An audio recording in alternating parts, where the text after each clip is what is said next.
Okay, hello students. We'll start with um, next chapter.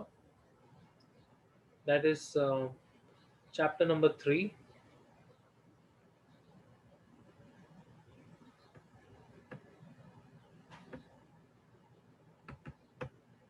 That is chapter number 3, and the name of the chapter is business cycle, or you can also call it as a trade cycle. So my name is Professor Yogesh G Nagpal. I'm founder and CEO of Ed Connections, a startup. Here we go. So, what is the meaning of the term a trade cycle?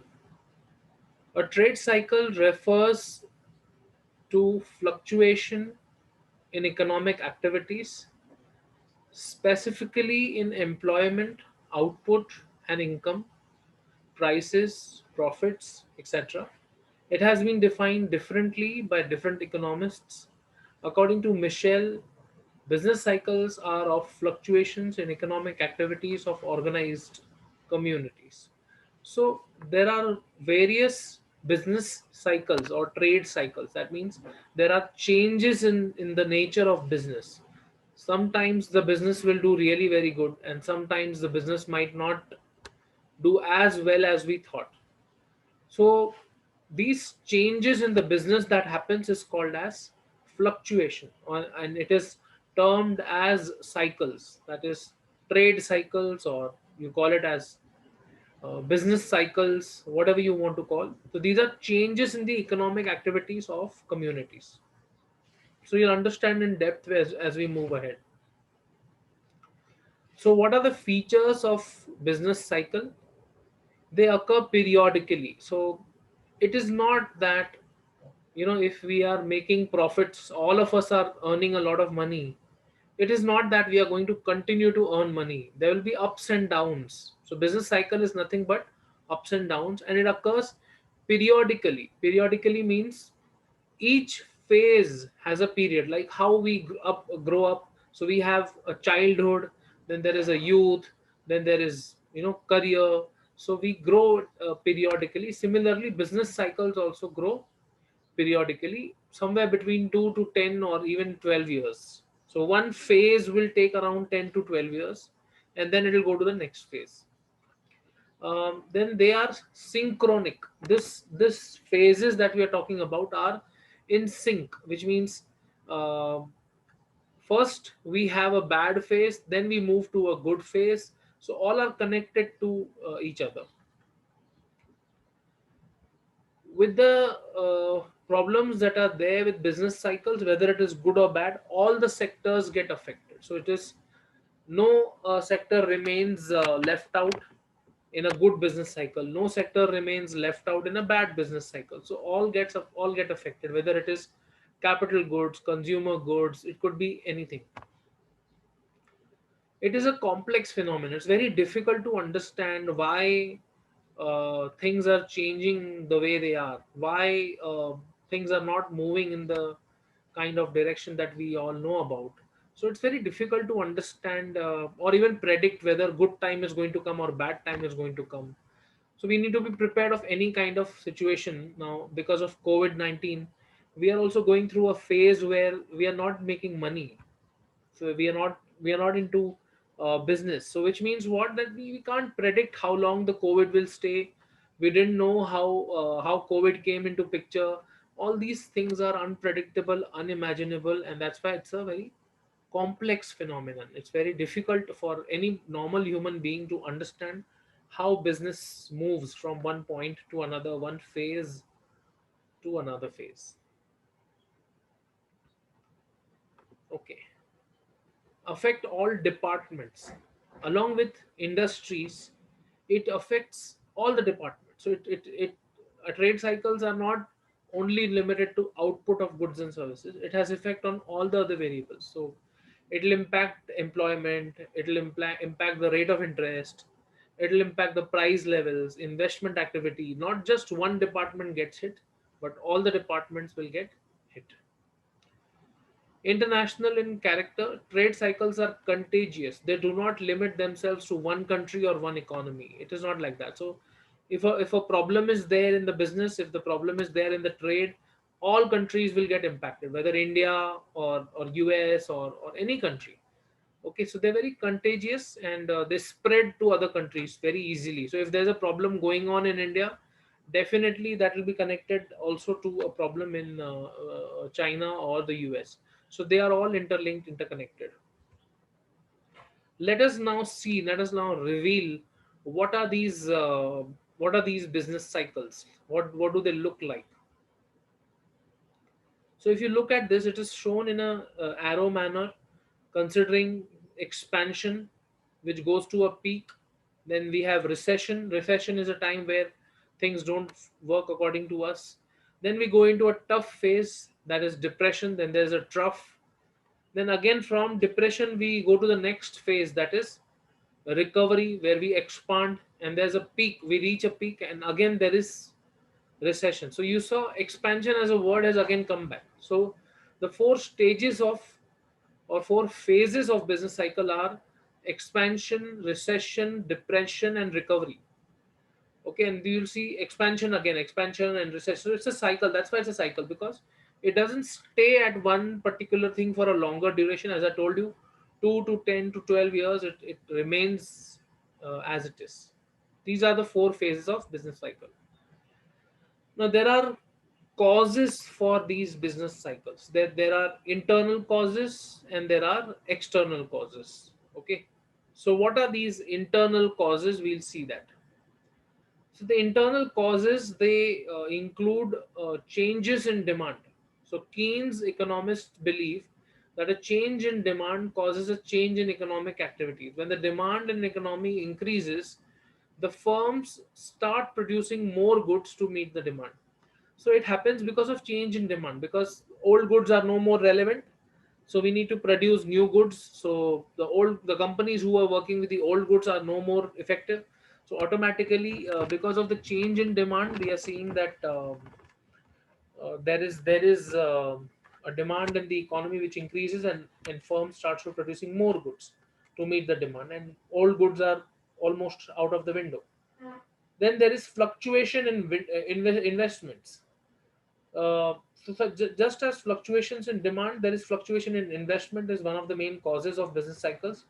Investments will fluctuate on the basis of a lot of factors such as rate of interest in the economy, entrepreneurial interest, profit expectation. So people hardly think about what suddenly changed in business cycles. The major change is investment. There are some sectors which are not needing any kind of further investment. They're not attracting any investment. There is no benefit that is seen by the investors, and that is why the money is pulled out of that investment. So you will see sudden fluctuation in investment. That is the internal cause of a business cycle to be created. Then macroeconomic policies. The monetary policies and the economic policies of a nation will also result in changes in the phase of business cycle. So if the monetary policies are looking to expand economic activities by promoting investment, then the economy booms. On the other hand, if there's an increase in taxes or interest rate, we'll see a slowdown or a recession in the economy. So it depends upon the policies that each government also follows. So when you see that uh, they are wanting to do certain things where they are promoting investment, then the economy will go up. But if they're certainly charging more taxes, more interest rates, we'll see the economy is going down and there's a chance of a recession. Then money supply. There's another belief that says that business cycles are purely monetary phenomena. So changes in money supply will bring about the trade cycles, and increase of money will in the market will cause growth and expansion. So money supply, we have studied this in the previous topic also, that money supply is important. So if you see changes in money supply, you'll see changes in the business cycles or trade cycles also. Okay, so these are the internal causes. Now we look at what are the external causes of business cycles. Now, external causes will include something like wars. So during the time of wars and unrest, the economic resources are put to use to make special goods like weapons, arms, and other such war goods. The focus shifts from consumer products and capital products. This will lead to fall in income, employment, economic activity. So the economy will face a downturn during wartime. So whenever there's a war, there's a big chance that people are not interested in any business. They are, because they are more interested in the war that is held, or that is going to be done, that's going to be held, and they are just focusing on the war. So all the economic resources are gathered and shifted towards a war like situation where uh, we don't need more consumer goods or capital goods. And then there's a fall of income, there's a fall of employment, we'll see a lot of unemployment coming up, there's a problem or fall in economic activity, and then we'll see the downtown during the war times. Technology shocks. Some exciting and new technology is always a boost to the economy. New technology will mean new investment, increased employment, subsequent higher incomes and profit. For example, invention of modern mobile phone was the reason for a huge boost in the telecom industry. So whenever you talk about technology, we consider it connected with mobile phones. Why? Because mobile phone has changed the way we look at things nowadays. We are doing most of the activities on mobile phone. I'm sure you all are watching the video also probably on your mobile phone. So this is how things have been. So this is how technology has changed the whole scenario for us. And this has created a situation where we are moving from one business cycle to another business cycle. Even if it is a good change, that is also a change, right? So change is imperative. The other external causes are natural factors. Now we have so many natural disasters. Consider COVID-19 also as one of the factors. Natural disasters like floods, we have droughts, hurricanes. They can cause huge damage to crops. You see, we had a lot of there's a lot of unwanted rain that comes, so that destroys our crop. Then we had different insects attacking our crops and fields. So because of this, the food will be short, and then there's sudden high rise. Then there's inflation, and then there's requirement of capital goods. So all these are going to create a situation where there's a change in the business cycle. There's a change in the trade cycle. Population expansion, yes, of course. If population is out of control, that might be a problem for the economy. Basically, of the population, if the population growth is higher than the economic growth, then the total savings of an economic will start dwindling. Then the investments will reduce, as well as an economy will face depression or a slowdown. So if the population suddenly grows, then there is a big attack on the savings that we have made. Investments will be reduced, um, and then we'll see a slowdown. So population is another external cause which is not in our hands. We'll just quickly look at what is the Keynes theory of business cycle. According to Keynes, business cycle is caused by variations in the rate of investment caused by fluctuations in the marginal efficiency of capital. The term marginal efficiency of capital means expected profits from new investments. Entrepreneurial activities depend upon profit expectations. In his business cycle theory, Keynes assigns the major roles to expectation. So what is Keynes saying is that because there is a change in investment, there is a very marginal efficiency of capital, which means the expected profit from the new investment.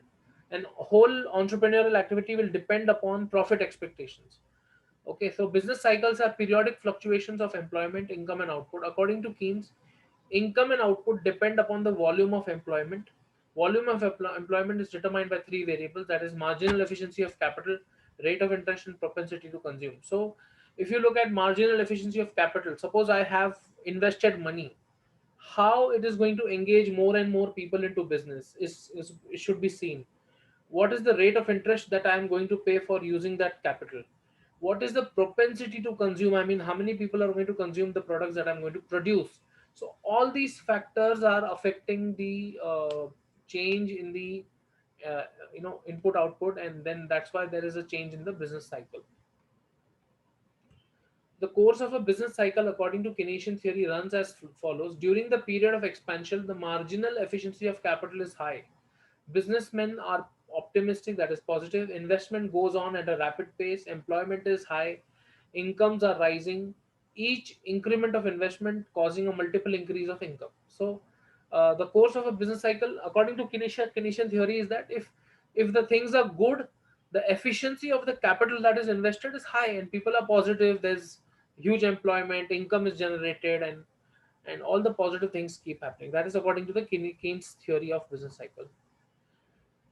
A controlled business cycle, that is monetary policy as a method to control business fluctuation, is operated by central bank of the country. So they use monetary policy. They stop money, they increase the supply of money, they reduce the supply of money, and they use all these techniques to see to it that there is a change in the business cycle. Then they use fiscal cycle, fiscal policy, monetary policy alone. Monetary policy is changes in the money that is handled by the Reserve Bank of India. Fiscal policy is something which is handled by the finance ministry of the government. So monetary policy alone is not capable of controlling business cycles. Even fiscal policy, fiscal measures will come into picture. So they will, control the government expenditure, personal consumption expenditure, private public investment when there is a boom. On the other hand, they help in increasing government expenditure, personal consumption expenditure, private and public investment during a depression. So when there is good phase going on, they spend less. When there is a bad phase going on, they invest more. They connect more. Then direct controls. The aim to direct control is to ensure proper allocation of resources for the purpose of price stability. They are meant to affect strategic points of the economy. They affect particular consumers and producers. They are in form of rationing, licensing, price and wage controls, export duties, exchange control, quotas, monopoly controls. So they control so many other factors to bring to bring the business cycle onto a normal stage. So price and wage control, export duties, they control all on these things when it comes to direct controls. So this is where we are done with business cycles as a chapter. I'll just quickly run through what we have discussed so far. So we've seen the meaning, we've seen the features of business cycle, we have seen the phases, we discussed the internal and the external causes, we saw Keynes theory of business cycle, what is a controlled business cycle, okay, and then we saw under that monetary policy, fiscal policy, and direct controls. Now we'll move to the final chapter of this particular semester. Just give me a moment. We'll look at the macroeconomic policies.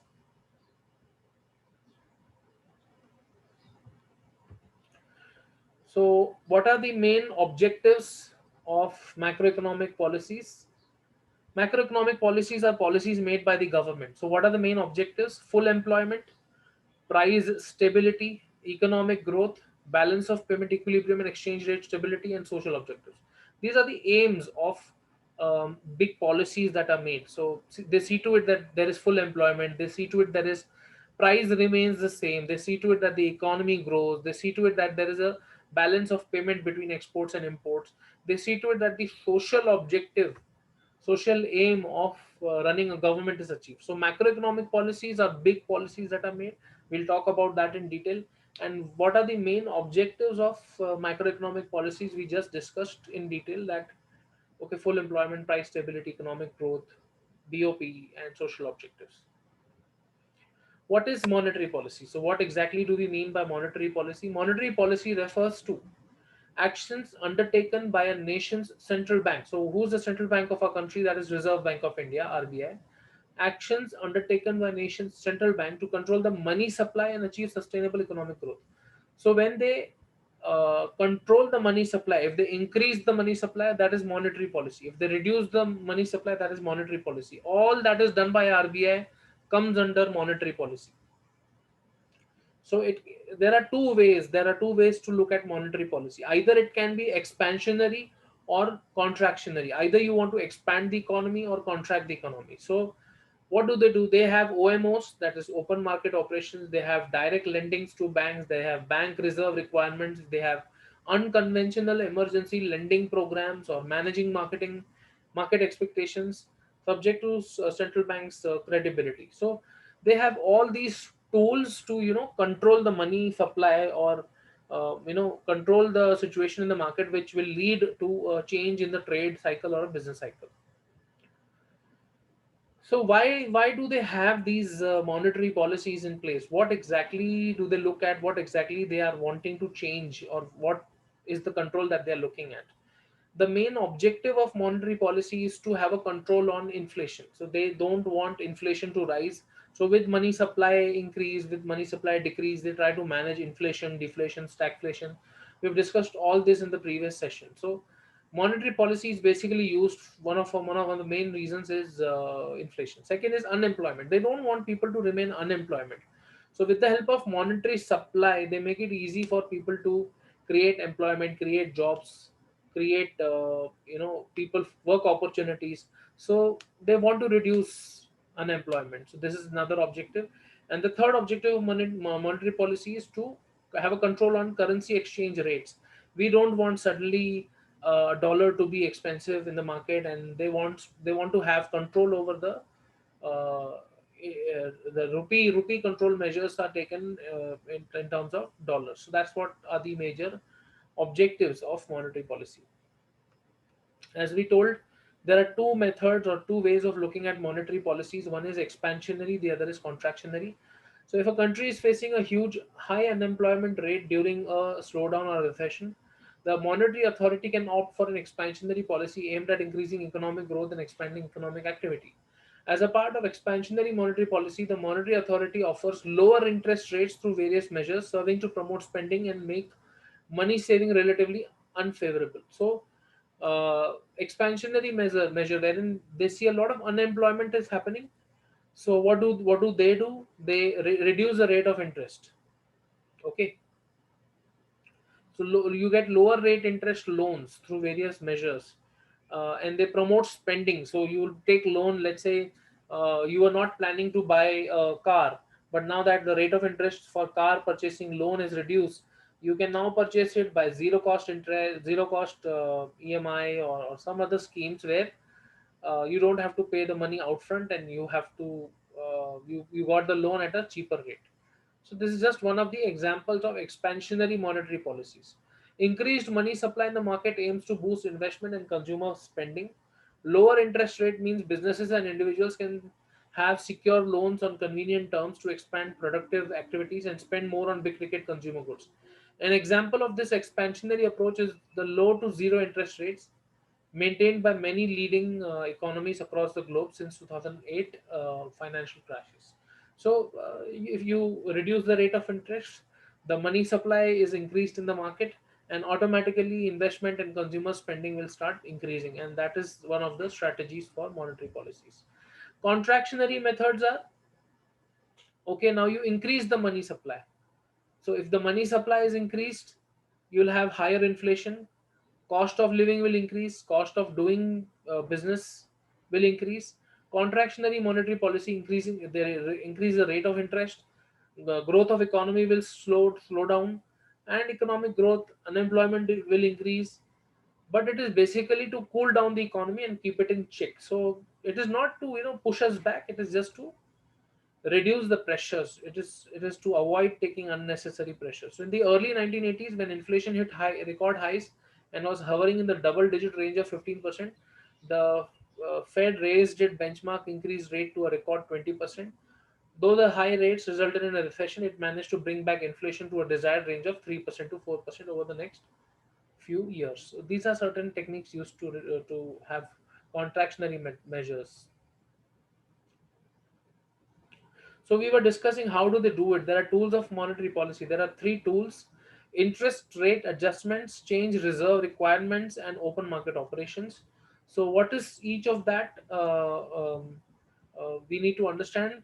So you need to control the money with the help of interest rate. So you reduce the interest rate, people will borrow more. If you increase the interest rate, people will borrow less. Change reserve requirements. We have spoken about compulsory reserves. So you tell the banks that the reserve earlier was 5%. Now you increase the reserve rates, money supply will go down. If you reduce the reserve rate, money supply will start flowing out. Open market operations. You sell your own securities to the government or buy the securities from the government. That is known as open market operations. So what are the limitations of monetary policy? Okay, there are four limitations: time lags, problem in forecasting, non-banking financial intermediaries, and underdevelopment of money and capital markets. So now government is trying everything, RBI is trying everything, but still there are limitations. What are these limitations? Time lags, time taken in implementation and working, inside lag or preparatory time, outside lag or response time. If the time lag are long, the policy may become ineffective. The response time lag of monetary policy are longer than fiscal policy. So By the time government has reduced interest rates, or reduced the tax rate, RBI then thinks about bringing some activity. So these are the time lags, delays in bringing the policies in action is also causing the monetary policies then become very ineffective, because whatever changes they had to make, they made it very late. Problem in forecasting, they are not able to guess what is going to happen, so they don't know what are the best monetary actions to be taken. Then non-banking financial intermediaries, so there are so many other people who supply money. So there are non-banking financial intermediaries who supply money, and that is also a problem of monetary policy. Underdevelopment of money and capital market, whatever money market or capital market could develop is already done, and since it is not developed much, that is causing a trouble for monetary policy. We'll now talk about fiscal policy. So fiscal policy is something which is in the hands of finance department of the government of India. Under fiscal policy, they have a control on the tax rate, the tax slabs that we are talking about. So fiscal policy refers to use of government spending and tax policies to influence economic conditions, especially macroeconomic conditions, including aggregate demand for goods and services, employment, inflation, economic growth. So all these factors will come under the fiscal policy part. What are the objectives of fiscal policy? Why we talk about government spending and taxation? Even government wants full employment. They don't want even a single person to remain unemployed. They want the price stability, they want the economy to grow, they want equitable distribution, they don't want a gap between rich and poor. They want external stability, they want capital formation, more and more capital should be formed, they want regional balance. So these are some top objectives, these are the top aims why fiscal policy is important. What is the main aim of fiscal policies? Okay. Then we look at type of fiscal policies, fiscal policy types, objectives, and tools. Again, it is similar to monetary policy. We have expansionary fiscal policy, or we have contractionary fiscal policy. What do you mean by expansionary fiscal? There's a uh, rise in government spending and reduction of taxes, that is expansionary fiscal policy, or there is a reduction in government spending and rise in the taxes, that is called as contractionary. So what government is doing to improve uh, our economy, so what they are doing is they're spending money on public activities, or they are having reduced taxes. This is their expansionary fiscal policy, with the help of which they are expanding our economy. With the contractionary fiscal policy, they are spending less, they are reducing their expenditure, and they are increasing taxes. This is a way they will make our economy stabilize. So these are the types of fiscal policy. What are the tools they use? There is public revenue and public expenditure. So public revenue has two options. One is revenue receipts, there's capital receipts, and public expenditure has two types, that is revenue expenditure and capital expenditure. So we public revenue receipts is tax, that is direct and indirect and non-tax, and with public expenditure only revenue and capital expenditure. So what are we trying to say here is that these are the methods with the help of which they are tweaking, or they are making changes into the economy by reducing tax, by reducing indirect tax, increasing direct tax, and all that. What are the limitations? There is political factor, of course. When government comes into picture, then politics also plays a role. Then there is a problem of statistical data. We do not have enough information to take decisions. Avoidance and evasion of taxes, many people cheat, they don't pay the tax, they rob the tax, they have black money. These impacts are inelastic, so if you make a change, people don't people consider it forever. Then huge liability of public sector, government organizations are not working as per the expectations. So these are some limitations that we are facing on of fiscal policies. So with this we come to an end to this chapter also, that is chapter number 4 of macroeconomic policies. We have discussed what are the objectives of macroeconomic policy, what is monetary policy, objectives of monetary policy, types of monetary policies, tools of monetary policy, limitations of monetary policy. We also discussed fiscal policy, objectives of fiscal policy, types, tools, and limitations. This is what we have discussed. So Thank you so much, everyone, for being here till the very end of the session. With this, we come to an end of the subject for this semester. Macroeconomics is done. And for any queries, you can get back to us. We'll be happily able to help you with any of your queries. Thank you so much. I would like to end the session now. Thank you.